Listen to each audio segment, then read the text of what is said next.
ଭାଷା ରହିଲେ ଆମେ ଭଲରେ ବଞ୍ଚିବା। ଭାଷା ହେଉଛି ଭବିଷ୍ୟତର ଏକ ବ୍ରିଜ। ଭାଷା ବ୍ୟତୀତ ଭାବନା ତିଆରି କରାଯାଇପାରିବ ନାହିଁ।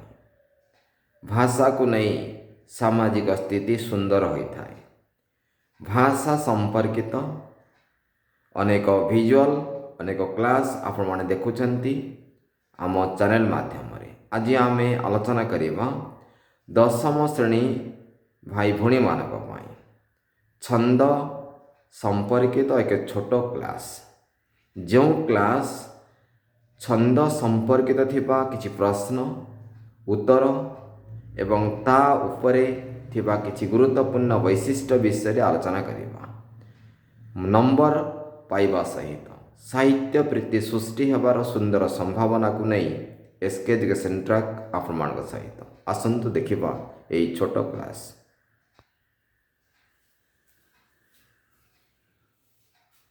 Good morning, welcome to SK education track. ଆଜି ଆମେ ଛନ୍ଦ ଏବଂ ଛାନ୍ଦ ଏହି ଦୁଇଟି ଶବ୍ଦର ତଫାତ୍ ବିଷୟରେ ପାର୍ଥକ୍ୟ ବିଷୟରେ କହିବା ସହିତ ଛନ୍ଦ ସମ୍ପର୍କିତ କିଛି ଗୁରୁତ୍ୱପୂର୍ଣ୍ଣ ପ୍ରଶ୍ନ ଉତ୍ତର ଆଲୋଚନା କରିବା। ଛନ୍ଦ କାହାକୁ କୁହାଯାଏ? ପଦ୍ୟ କିମ୍ବା କବିତା ରଚନାରେ ଏକ ନିର୍ଦ୍ଦିଷ୍ଟ ନିୟମକୁ ଛନ୍ଦ କୁହାଯାଏ। ଅର୍ଥାତ୍ ଛନ୍ଦ ଏକ ସାହିତ୍ୟର ନିୟମ। ଏହା କବିତାକୁ ଗତିଶୀଳ କରେ। ପ୍ରତ୍ୟେକ କବିତା ଯେତେବେଳେ ଆମକୁ ପଢ଼ିବାକୁ ଭଲ ଲାଗେ, ଶୁଣିବାକୁ ଭଲ ଲାଗେ, ବୁଝିବାକୁ ଭଲ ଲାଗେ, ତାହାରି ଭିତରେ ଲୁଚି ରହିଥାଏ ଛନ୍ଦ। ଏହା କବିତାର ବୈଶିଷ୍ଟ୍ୟ। ଅର୍ଥାତ୍ ଛନ୍ଦ ନଥିଲେ ଆମେ ତାହାକୁ କବିତା କହିପାରିବା ନାହିଁ। ତେଣୁ କବିତାର ବୈଶିଷ୍ଟ୍ୟ ବା ଗୁଣ ହେଉଛି ଛନ୍ଦ। ଏ ତିନୋଟି ବିନ୍ଦୁ ଆପଣଙ୍କୁ ମନେ ରଖିବାକୁ ପଡ଼ିବ। ଆଉ ଏହାକୁ ନେଇ ମଧ୍ୟ ପ୍ରଶ୍ନ ଆସିବ। ପ୍ରଶ୍ନ କେମିତି ଆସିବ ଆମେ ଆଲୋଚନା କରିବା। କବିତା ରଚନାର ଏକ ନିର୍ଦ୍ଦିଷ୍ଟ ନିୟମକୁ କ'ଣ କୁହାଯାଏ? ଅପସନ୍ 4ଟି ଦେବ। ନିଶ୍ଚିତ ଭାବରେ ଏହି ଅପସନ୍ ଥିବ, ଆପଣ ତାକୁ କ୍ଲିକ୍ କରିବେ। ଡ୍ୟାସ୍ କବିତାକୁ ଗତିଶୀଳ କରେ। 4ଟି ଅପସନ୍ ଥିବ, ସେ ଭିତରେ ଏହି ଅପସନ୍ଟି ଥିବ, ଆପଣ ତାକୁ କ୍ଲିକ୍ କରିବେ। ଡ୍ୟାସ୍ କବିତାର ବୈଶିଷ୍ଟ୍ୟ। 4ଟି ଅପସନ୍ ଥିବ, ସେହି ଅପସନ୍ ଭିତରେ ଛନ୍ଦ ଥିବ, ଆପଣ ତାକୁ କ୍ଲିକ୍ କରିବେ। ଏ ତିନୋଟି ପ୍ରଶ୍ନ MCQରେ ଆସିବ, ଆସୁଛି, ଆସିଥିଲା। ନେକ୍ସଟ ଆମେ ଦେଖିବା ଛାନ୍ଦ। ଗୋଟିଏ ଗୋଟିଏ କବିତା। କେତେ କବିତା ରହିଛି? ପ୍ରତ୍ୟେକ କବିତା ଗୋଟିଏ ଗୋଟିଏ କବି ଗୋଟିଏ ଗୋଟିଏ ନିର୍ଦ୍ଦିଷ୍ଟ ଛନ୍ଦରେ କବିତା ବା ପଦ୍ୟ ରଚିତ ହୋଇଥିବାରୁ ପ୍ରାଚୀନ କବିତା ବା ପଦ୍ୟକୁ ଆମେ ଛାନ୍ଦ କହିଥାଉ। ଯେତେ ସବୁ ଆମେ ପ୍ରାଚୀନ କବିତା ବା ପଦ୍ୟ ଦେଖୁ, ସେହି ସମୟରେ ଯେଉଁ ଲିଖିତ ପ୍ରକ୍ରିୟାର ଯେଉଁ ବୈଶିଷ୍ଟ୍ୟ ନିପୁଣତା ରହିଛି, ସେ ଅନୁସାରେ ଆମେ ତାକୁ ଗାନ କରିବା ପାଇଁ, ଆବୃତ୍ତି କରିବା ପାଇଁ ଛାନ୍ଦ ବ୍ୟବହାର ହୋଇଥାଏ, ଛନ୍ଦ ବ୍ୟବହାର ହୋଇଥାଏ। ବର୍ତ୍ତମାନ ଆମେ ଦେଖିବା ଏକ ଛୋଟ କ୍ଲାସ୍ ମାଧ୍ୟମରେ ଆମେ ଆପଣଙ୍କୁ ଦୃଷ୍ଟି ଆକର୍ଷଣ କରିବା ପାଇଁ ଚାହୁଁଛୁ ଯେ ଏହି ଉଦାହରଣ ରହିଛି। ଗାନ୍ଧାରୀ ଦେଲା ଜନନୀ ପ୍ରାଣର ସୁମହତ ପରିଚୟ, ଅକ୍ଷୟ ହେଉ ପୁଣ୍ୟ ଜଗତେ ଧର୍ମର ହେଉ ଜୟ। ଏ ପୁରା ସିଷ୍ଟମକୁ ଆମେ କହିବା ପଦ। ଅର୍ଥାତ୍ ଏହା ଗୋଟିଏ ପଦରେ ଲିଖିତ ହୋଇଛି ବା ଲେଖାଯାଇଛି। ତାହେଲେ ଗୁରୁତ୍ୱପୂର୍ଣ୍ଣ ପ୍ରଶ୍ନ ଆସିଲା, ପଦ ଭିତରେ କ'ଣ କ'ଣ ଥାଏ?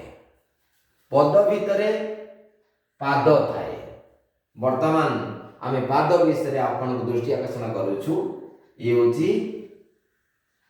ଗୋଟିଏ ପାଦ, ଇଏ ହେଉଛି ଗୋଟିଏ ପାଦ। ଅର୍ଥାତ୍ ଆପଣ କ'ଣ ଜାଣିଲେ?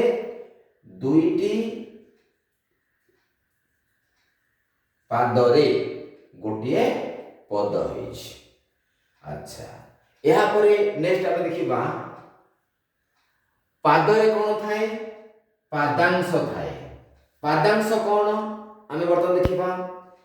ତାର ଅର୍ଥ ଜନନୀ ଦେଲା ଗାନ୍ଧାରୀ ଦେଲା ଜନନୀ ପ୍ରାଣର ସୁମହତ ପରିଚୟ ଅର୍ଥାତ୍ ଏହା ଗୋଟିଏ ପାଦ, ଏହା ହେଉଛି ପାଦର ଅଂଶ, ଏହା ଗୋଟିଏ ପାଦର ଅଂଶ, ଏହା ଗୋଟିଏ ପାଦର ଅଂଶ ଅର୍ଥାତ୍ ଇଏ ହେଉଛି ପାଦର ଅଂଶ, ଇଏ ହେଉଛି ପାଦର ଅଂଶ, ଇଏ ହେଉଛି ପାଦର ଅଂଶ। ଅନ୍ୟ ଅର୍ଥରେ ଇଏ ହେଉଛି ପଦ୍ୟର ଅଂଶ। ଗୁରୁତ୍ୱପୂର୍ଣ୍ଣ ବିଷୟ ଆପଣଙ୍କୁ ମନେ ରଖିବାକୁ ପଡ଼ିବ।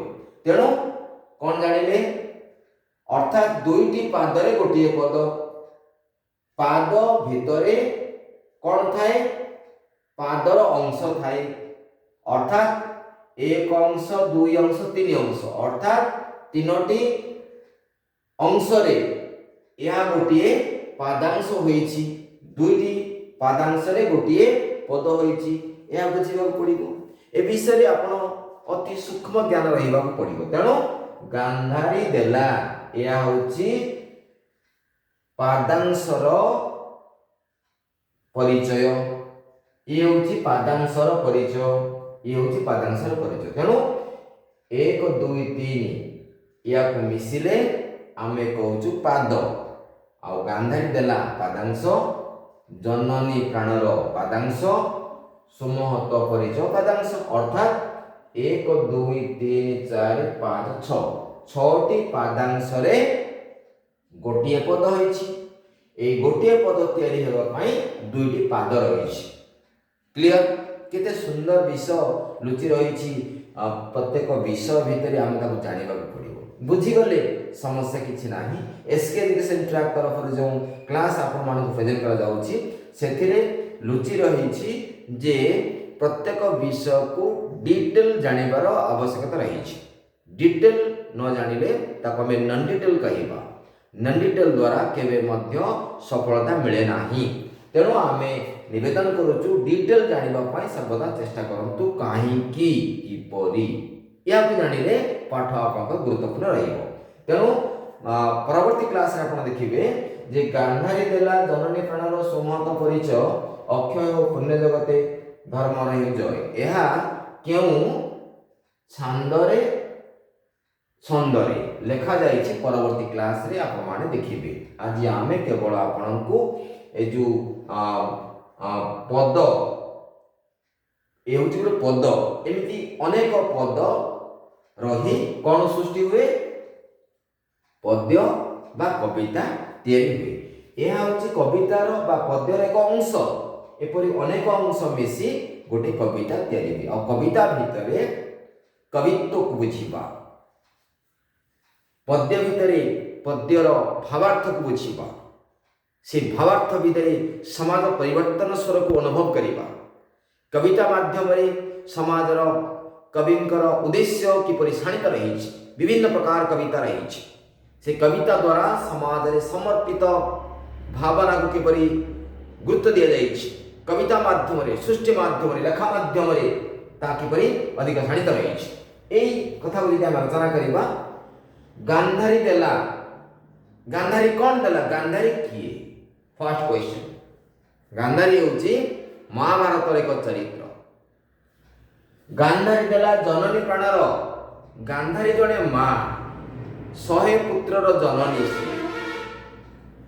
ସୁମହତ ପରିଚୟ ଦେଇଛି ଯେ ସୁମହତ, ସୁନ୍ଦର ମତ ଦେଇଛି, ନିରପେକ୍ଷ ମତ ଦେଇଛି।